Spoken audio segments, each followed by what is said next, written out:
Thank you. That's right. So it is interesting because we're talking about being fierce. So it's the ninth annual She is Fierce Woman Empowerment Women's Conference. It's a room full of leaders and women on the rise, and they will be celebrating fierce change makers on the First Coast who serve the community through their professional leadership.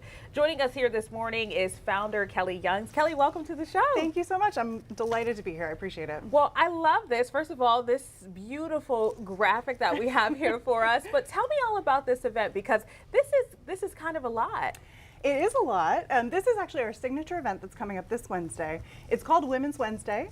As you said, it's our 9th year, and for She is Fierce, we do a lot of different things. We have resources, we have an online community that's well beyond this area, but Women's Wednesday is really about a woman sharing her story. Yeah. So we have a phenomenal woman, Skylar Siefker from SAYS, St. Augustine Youth Services, and she's going to get up on stage and just talk about her journey of 30 years working in nonprofits and serving children in the community. Wow, that's incredible. So if anyone's interested in coming to this, tell me where should they start? Because this is a lot, so you can break it down for women in each group too. Yes, so we actually had, as you said, a nomination process for Fierce Changemakers, and I have to admit that we did sell out. Oh. It's a very popular event. It's sold out every single year, but the one way to get in, the one way to come in and to join us is to be nominated as a Fierce Changemaker. Okay. So if anybody still wants to come, they're very welcome to email us and let us know, and we'd love to honor women in our community who are making a difference as philanthropists, entrepreneurs, business owners, or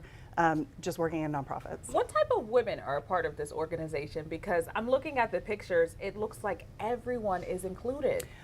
A huge selling point, I think, for our audience, but also is something that is very dear to my heart and always has been, is including diversity. And that doesn't just mean what we look like, it's also about who we are as human beings. So when we invite women on our stage, whatever event it is, we're really looking for people with different stories who are willing to share their journey. And one of the best things that have come out of the last 9 years is the fact that we have women that get on stage that maybe don't look like other people in the audience, they don't have the same background, they don't have the same education. They share the truth of the journey that they went through. We all have challenges, and women in the audience end up crying, inspired, they go out and start their own business, they make huge changes in their lives. And often it's somebody that doesn't look or sound or act like them that's inspired them, and I think that's one of the most beautiful pieces. How do you help women get out of their shell? Because you know what we do. When we get around folks, we just try to stick to our group, but this is about networking and inspiring and, just like you said, starting businesses. Yes, absolutely. So that's a fantastic question and one of the biggest challenges. So I think that when we're talking about speakers, we often have professional speakers who are, incredible and they speak all the time. And one of the things I tell them is you can't give your traditional talk, right? You have to tell the real story. And then we also invite women like Skylar who do not go out and speak all the time, especially about themselves. And I love having women like her because they get on stage and they are willing to be vulnerable and share those really challenging moments. And it's in those stories and it's in hearing that as an audience that we are able to look at that person, see the challenges that we're experiencing, and be able to see what's beyond them.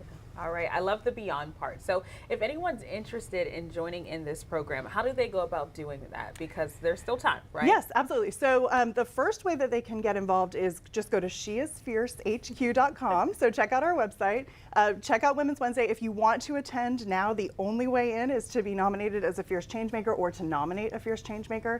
And then we also have our Girls Camp coming up. So that's another way that women and girls can get involved. We are looking for amazing experts in girls education, in mental health, women and girls that have stories about challenges they've been through that can inspire audiences that are, kind of 9 to 12s, the rising 5th through 8th graders. So that's a new audience for us. So that's incredible. I mean, you've covered it all. What do you hope that these women take away from this event? Just one thing. I think the thing that I always hope, and it sounds so silly, but it's really true, is that they walk away with that moment of, I can do this, whatever that is to them. It's different for all of us. You talked about that diversity. We all have a different challenge. We all have something that we're like, oh, I just can't get through this. And my hope is that when women walk out the door, they go, you know what, I've been struggling with this for a month, a year, 20 years. I know I can get through it. Wow. Well, you're incredible. I can tell that you're so passionate. I can feel it. So thank you so much for coming on the show, especially on a Saturday morning. So it's my pleasure. Thank you for having me. Of course, folks at home, Kelly, this is Kelly Youngs. If you are interested, all of this, of course, will be posted on firstcoastnews.com. Thanks again, Kelly. Thank you so much. You're welcome.